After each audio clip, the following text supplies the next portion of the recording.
Auzubillahiminash-shaytanir-rajeem. Bismillahir-rahmanir-rahim. As you know that we are continuing our chapter, Our Country. Today, in this chapter, we will cover the topics Pakistan and the Muslim world, our nuclear future, public works and services, armed forces, social services, our problems and Pakistan and you. In topics को हम अपने आज के lecture में cover करेंगे और बहुत ही interesting और टॉपिक्स हैं और ये इन टॉपिक्स से ये बात शो होती है कि Pakistan as a country through the world कितना रिस्पॉन्सिबल है और रिस्पॉन्सिबिलिटी शो करता है अमंग द वर्ल्ड और as a citizen of Pakistan हम कितनी अपनी रिस्पॉन्सिबिलिटीज को शो करते हैं टूवर्ड्स आवर कंट्री और अदर सिटीजन। ये बहुत इम्पोर्टेंट एक सोशल टॉपिक्स हैं आज जो हम आज पढ़ेंगे। तो पहला जो हमारा टॉपिक है Pakistan and the world. Pakistan and the world से मतलब ये है कि पाकिस्तान के जो रिलेशनशिप हैं डिफरेंट कंट्रीज में वो किस तरह के हैं। बहुत सारे ऐसे रिलेशनशिप्स होते हैं या ऐसी ऑर्गेनाइजेशन होती हैं, ऐसी ट्रीटी होती हैं between the different countries of the world कि कुछ इकोनॉमिक बेनिफिट्स के लिए होती हैं, कुछ पॉलिटिकल बेनिफिट्स के लिए होती हैं, कुछ वेलफेयर के बेनिफिट्स के लिए कुछ ऑर्गेनाइजेशन कुछ एग्रीमेंट्स होते हैं और कुछ मिलिट्री एग्रीमेंट्स होते हैं। ये डिफरेंट टाइप्स ऑफ एग्रीमेंट्स और डील्स और ट्रीटी होती हैं डिफरेंट कंट्रीज के दरमियान। ठीक है, अब पहली जो हम अपने as a south Asian countries में जहां पाकिस्तान है, पहली ऑर्गेनाइजेशन जिसका पाकिस्तान मेंबर है SAARC. SAARC mean south Asian association of regional corporation, यानी ये साउथ एशियन कंट्रीज हैं जिसमें Pakistan, Bangladesh, India, Nepal, Bhutan, Sri Lanka and Maldives. As you know that Pakistan is located in the South Asia. तो सबसे पहले हमें या पाकिस्तान को अपने नेबर्स के साथ एक अच्छे रिलेशनशिप बनाने चाहिए ऑब्वियसली, जैसे एज ए इंडिविजुअल और को अपने नेबर्स के साथ अच्छे रिलेशनशिप बनाने चाहिए, बिल्कुल इसी तरह एज ए कंट्री पाकिस्तान को भी अपने मुल्क के साथ एक अच्छे रिलेशनशिप बनाने चाहिए। तो साउथ एशियन कंट्रीज में कौन कौन से साउथ एशिया में कौन कौन से कंट्रीज हैं जिसमें पाकिस्तान, इंडिया, बांग्लादेश, नेपाल, भूटान, मालदीव एंड श्रीलंका, ये कंट्रीज हैं। इनकी एक रीजनल ऑर्गेनाइजेशन है, यानी ये जो साउथ एशियन के कंट्रीज हैं इनके दरमियान एक एग्रीमेंट है जो कि रीजनल जितने भी पॉलिटिकल अगर उनमें कोई डिस्प्यूट होता है तो वो सॉल्व करने के लिए एक फोरम है जहाँ पे बैठ के अपने पॉलिटिकल इश्यूज को सॉल्व करते हैं। इकोनॉमिकल इश्यूज हैं और कोई बिजनेस के इश्यूज हैं तो वो सारे इस फोरम पे सॉल्व किए जाते हैं, डिस्कस होते हैं। इसके अलावा जो कल्चरल जो कॉपरेशन है या उसकी जो एक एवरी ईयर्स के बाद इसकी जो है ना कुछ साल के बाद गेम्स होते हैं और सार्क जो है वो फेस्टिवल्स होते हैं ताकि तमाम ये जो सार्क के कंट्रीज हैं एक दूसरे के करीब आए। अब इसमें जो है अफगानिस्तान को भी जो है ना सार्क कंट्रीज में शामिल किया गया है। इसके अलावा पाकिस्तान OIC का भी मेंबर है जो कि formerly Organisation of Islamic Countries था, अब इसे ऑर्गेनाइजेशन ऑफ इस्लामिक कोऑपरेशन कहते हैं। ये ऑलमोस्ट तमाम मुस्लिम कंट्रीज का एक बहुत ही ज़बरदस्त फोरम है और जितने भी मुस्लिम ममालिक को एक जो भी पॉलिटिकल इश्यूज हैं या इकोनॉमिकल इश्यूज हैं या एजुकेशन जो इशू हैं बिटवीन द इस्लामिक कंट्रीज या इस्लामिक वर्ल्ड उसको डिस्कस किया जाता है। स्पेशली सबसे ज़्यादा ये हमारी जो पॉलिटिकल इश्यूज जो है इस्लामिक कंट्रीज के उसको डिस्कस किया जाता है। इसमें ये भी पाकिस्तान इसका बहुत ही एक्टिव जो है वो मेंबर है। अच्छा, जैसा मैंने बताया कि पाकिस्तान जो है वो बड़ी वर्ल्ड ऑर्गेनाइजेशन का मेंबर्स भी है और ये उसकी एक ख़ास इम्पोर्टेंस है। इसके अलावा पाकिस्तान बहुत सारे मुल्कों के लिए एक ऐसी एक नेचुरल ब्यूटी ब्लेसिंग है अल्लाह ताला की, जिसमें पाकिस्तान को बहुत ज़्यादा नेचुरल ब्यूटी दी है। इसके लिए बहुत डिफरेंट कंट्रीज से लोग ट्रैकिंग और हाइकिंग के लिए आते हैं और जो हिस्टोरिकल साइट्स हैं पाकिस्तान की उसको देखने के लिए आते हैं। जो एंशिएंट सिविलाइजेशन है, इंडस वैली सिविलाइजेशन पूरी फ्रॉम हड़प्पा टू मोहनजोदड़ो, इस पूरी एंशिएंट सिविलाइजेशन को देखने आते हैं। और टैक्सला जो कि एक बुद्धिज्म और अपने ज़माने की एक एंशिएंट सिविलाइजेशन थी टैक्सला, उसको विजिट के लिए बहुत सारी जो है ना टूरिस्ट आते हैं पाकिस्तान में। पाकिस्तान एक टूरिस्ट अट्रैक्शन भी रखता है।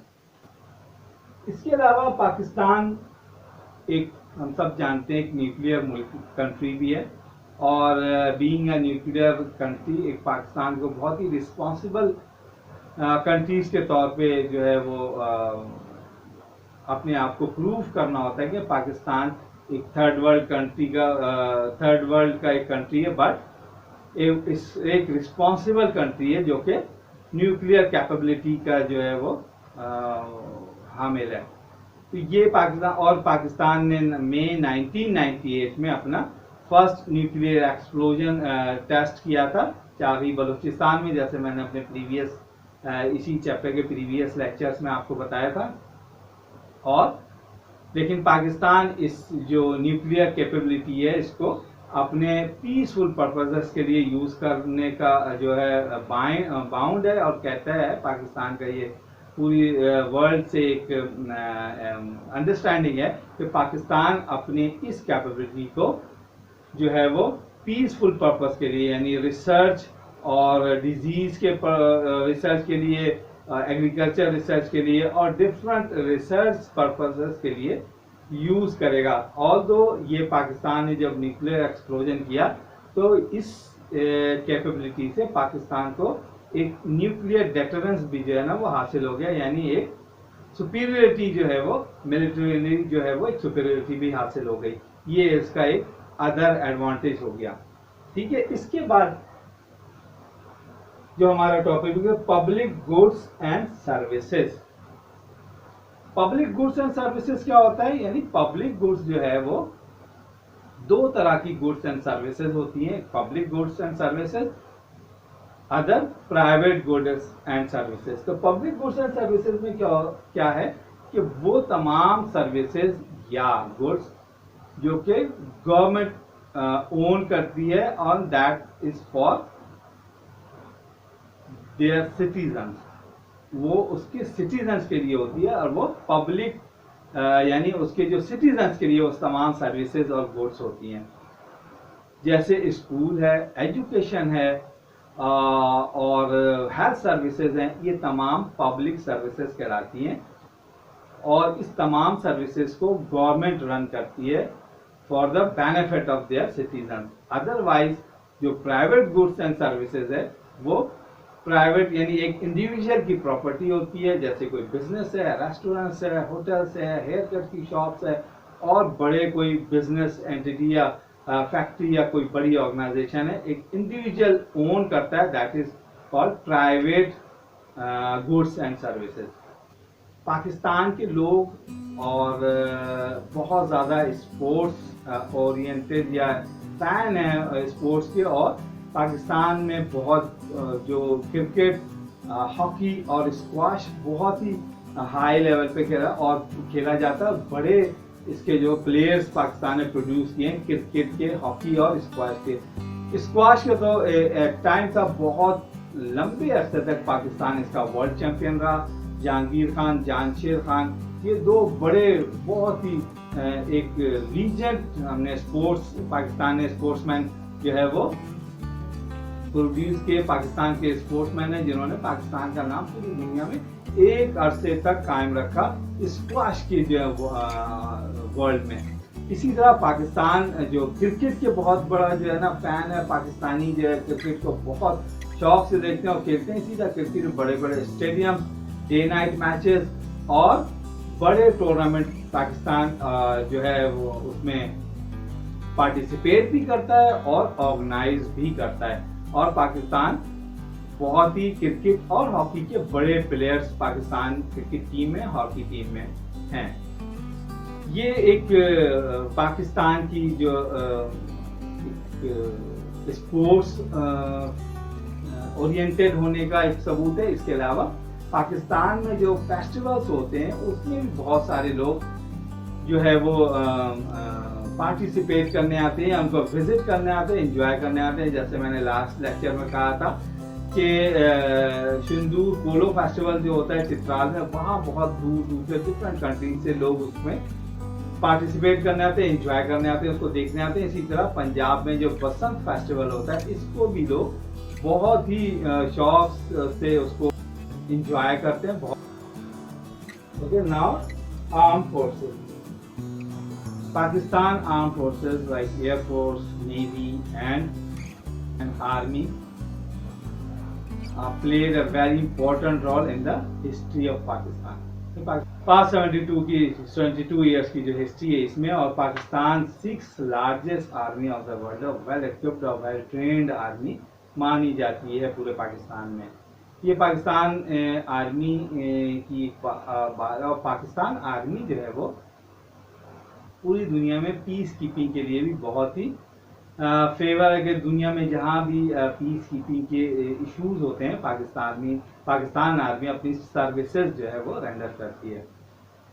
Pakistan 5th largest piece keeper provider country है, जो कि यूनाइटेड नेशन को अपने आर्म फोर्सेस के जो ट्रेंड जो आर्मी पर्सनल हैं वो प्रोवाइड करते हैं। और दुनिया में जहाँ कहीं भी लॉ एंड ऑर्डर की सिचुएशन होती है under the umbrella of United nation, Pakistan वहाँ पे पीस कीपिंग के लिए सर्व करते हैं। इस एरिया में पाकिस्तान बड़े ही नोबल नेम के साथ जाना जाता है और बहुत ही एप्रिसिएशन मिलता है पाकिस्तान को कि पाकिस्तान इतनी बड़ी तादाद में जो है पीस कीपिंग जो है पर्सनल्स को दुनिया में जो है ना भेजता है। जहाँ जहाँ भी लॉ एंड ऑर्डर की सिचुएशन होती है, कॉन्फ्लिक्ट होते हैं बिटवीन द कंट्रीज और बिटवीन द रेबल्स और गवर्नमेंट्स, पाकिस्तान की आर्मी डिफरेंट कंट्रीज के साथ पीस कीपिंग जो है वो सर्विसेज प्रोवाइड करती है। इसके अलावा यंग जनरेशन पाकिस्तान की जो है वो स्काउट्स और गर्ल्स गाइड के लिए बहुत ही एंथुसियास्टिक होते हैं, बहुत ही शौक से इसमें पार्टिसिपेट करते हैं।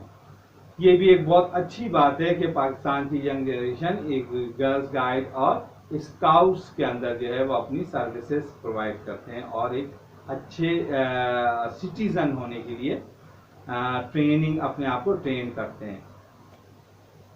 Okay, now social services. Social services क्या होती है? सोशल सर्विसेज वो सर्विसेज होती हैं जो कि गवर्नमेंट अपने फेडरल डिपार्टमेंट और प्रोविंशियल डिपार्टमेंट के लिए जो है वो रन करने के लिए कुछ सर्विसेज प्रोवाइड करता है। और गवर्नमेंट ऑफ पाकिस्तान इंश्योर करती है कि उसके फेडरल गवर्नमेंट के डिपार्टमेंट और प्रोविंशियल गवर्नमेंट के डिपार्टमेंट एक प्रॉपर तरीके से जो है ना चलते रहें। और उनको इन डिपार्टमेंट्स का बेसिकली बहुत सारे डिपार्टमेंट्स का ज़्यादातर काम ये होता है कि पब्लिक सेक्टर की में काम किया जाए, यानी लोगों की हेल्प की जाए, लोगों के लिए काम किया जाए। ये गवर्नमेंट का मेन मोटिव होता है गवर्नमेंट को रन करने का। और इसीलिए वो गवर्नमेंट जो है वो इलेक्ट होती हैं ताकि वो पब्लिक सेक्टर्स यानी पब्लिक के लिए जो सिटी अपनी कंट्रीज के सिटीजन के लिए ज़्यादा से ज़्यादा वर्क कर सकें। सबसे ज़्यादा जो सोशल सर्विसेज हैं और वो सारे गवर्नमेंट के डिपार्टमेंट जो हैं सोशल सर्विसेज को रन करने के लिए इंश्योर करते हैं, जिसमें hospitals, schools, colleges, saving schemes and welfare organisation for the help of children, orphans and handicap. यानी जो गवर्नमेंट के जो प्रोविंशियल लेवल पे और फेडरल लेवल पे गवर्नमेंट जो डिपार्टमेंट होते हैं वो इस बात को भी इंश्योर करते हैं कि वो हॉस्पिटल्स, स्कूल्स, कॉलेजेस, और वो डिपार्टमेंट जो कि ऑफेंस, चिल्ड्रंस हैंडीकैप और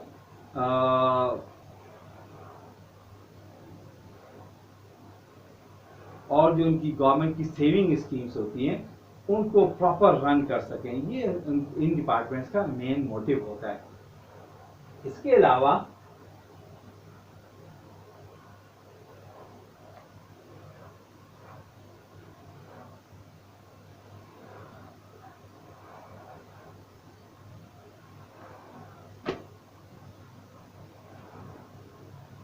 इन तमाम चीज़ों के लिए गवर्नमेंट तो वर्क करती ही है, लेकिन पब्लिक जो प्राइवेट सेक्टर है वो भी इन तमाम चीज़ों के लिए वर्क करता है।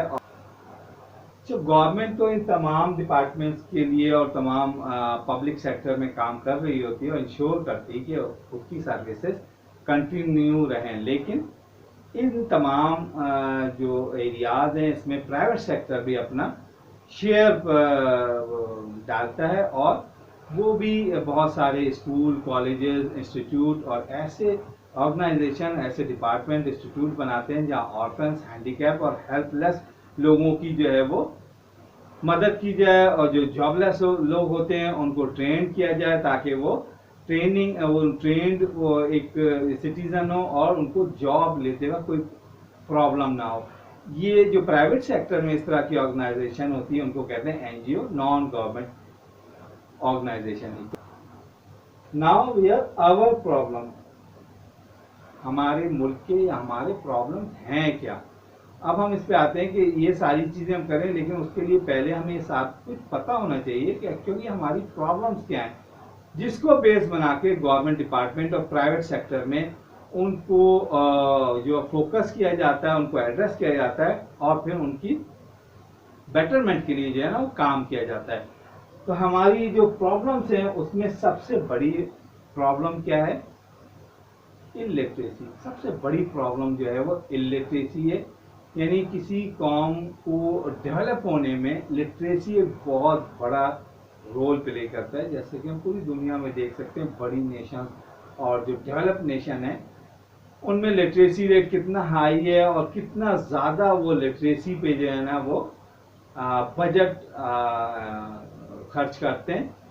इसी तरह इसके अलावा जो हमारी एक और बहुत बड़ी problem that is corruption. Corruption जो है वो किसी भी मुल्क के लिए एक बहुत ही जो है डिजास्टर के लेवल पे होता है, एक डिजास्टर बन जाता है किसी भी सोसाइटी के लिए करप्शन जो होता है। इसलिए किसी भी हाल में करप्शन को जो है वो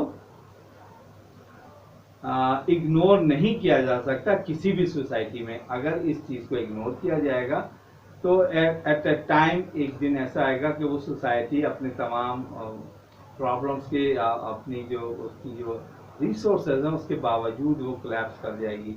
तो करप्शन जो है वो इतनी बड़ी एक डिजीज है किसी भी सोसाइटी के लिए, बहुत ही खतरनाक एक टाइप ऑफ डिजीज है किसी भी सोसाइटी के लिए करप्शन। इसके अलावा हमारी क्या प्रॉब्लम्स हैं? डिजीज है, पॉवर्टी है, यानी डिजीज जो बड़ी जो एक पैंडेमिक के तौर पे आती हैं या डिफरेंट टाइप ऑफ डिजीज हमारे मुल्क में आती हैं जस्ट बिकॉज ऑफ पॉवर्टी और इलिटरेसी और पॉवर्टी की वजह से। तो वो भी जो है हमारी एक बहुत बड़ी प्रॉब्लम है, उसको सही से हम टैकल नहीं कर सकते क्योंकि हमारे पास रिसोर्सेज नहीं है उन प्रॉब्लम्स को या उन डिजीज को टैकल करने के लिए, यानी उनके लिए रिसर्च करना, उनकी जो है वो मेडिसिन तैयार करना, उसकी क्यूर की जो है वो सारी चीज़ें बनाना, ये सारी चीज़ों के लिए बहुत बड़ी रिसोर्सेज की ज़रूरत होती है, जो कि पाकिस्तान जैसे कंट्री के लिए बड़ा मुश्किल हो जाता है इन तमाम चीज़ों को कैटर करने के लिए। ये सारी हमारी प्रॉब्लम है। इसके अलावा हम जानते हैं कि पाकिस्तान एक एग्रीकल्चर कंट्री है और बहुत ज़्यादातर जो पॉपुलेशन है वो रूरल एरियाज़ में रहती है और रूरल एरियाज़ में बेसिक फैसिलिटीज़ बहुत कम होती हैं वहाँ पे लोगों के लिए, जैसे एजुकेशन है, रोड नेटवर्क है, हेल्थ सर्विसेज हैं, क्लीन वाटर है, इलेक्ट्रिसिटी, इस तरह की बेसिक फैसिलिटीज़ जो है वो लोगों के लिए बहुत कम होती है, बहुत दूर दूर रहते हैं, ये सारी फैसिलिटीज़ नहीं होती, पॉवर्टी होती है, लोग अपने बच्चों को एजुकेशन नहीं के लिए नहीं अफोर्ड कर सकते और बहुत सारे लोग जॉबलेस रहते हैं। ये सारी एक हमारे मुल्क की एक बहुत बड़ी प्रॉब्लम है। और चूँकि ये एक बहुत जो पॉपुलेशन का एक बहुत बड़ा हिस्सा जो है वो रूरल एरियाज में रहता है, तो इस मीन्स की तमाम प्रॉब्लम जो है एक बड़े पॉपुलेशन के बड़े सेक्टर को जो है वो फेस करनी पड़ रही है और गवर्नमेंट इसको टैकल करने की कोशिश कर रही है। तो ये एक बहुत बड़ी प्रॉब्लम, क्योंकि बहुत पॉपुलेशन का एक बड़ा हिस्सा इन प्रॉब्लम्स को फेस कर रहा है। And in the last, Pakistan and you, यानी अब आपकी और हमारी रिस्पॉन्सिबिलिटी क्या है Pakistan as a citizen of Pakistan. हमने सारी प्रॉब्लम्स को डिस्कस कर लिया, पढ़ लिया, सारी प्रॉब्लम्स को डिस्कस कर लिया कि क्या क्या प्रॉब्लम्स फेस कर रहे हैं पाकिस्तानी एज ए सिटीजन, और उसकी बहुत सारी रीजंस बताई। लेकिन अब हम क्या कर सकते हैं इस प्रॉब्लम, हमें क्या करना चाहिए being a citizen of Pakistan. तो एक ये कि हमें जो है वो एजुकेशन हासिल करने के लिए हर तरीके से कोशिश करनी चाहिए, और अपने बीइंग ए स्टूडेंट हमें अपने पेरेंट्स और अपने टीचर की बहुत रिस्पेक्ट करनी चाहिए। और अगर आप पढ़ना लिखना जानते हैं तो आपकी कोशिश होनी चाहिए कि आप भी किसी ऐसे शख्स को पढ़ना लिखना सिखाएं जो पढ़ना लिखना नहीं जानता, रीड और राइट दोनों चीज़ों से नहीं जानता। एटलीस्ट आप उसको इतना सिखा दें कि वो रीड एंड राइट की एबिलिटी हासिल कर सके, तो ये बहुत बड़ी अचीवमेंट है और ये आपकी रिस्पॉन्सिबिलिटी है एक पढ़े लिखे शख्स की, वो दूसरों को रीड और राइट जो है दोनों चीज़ों को कैपेबल बनाए।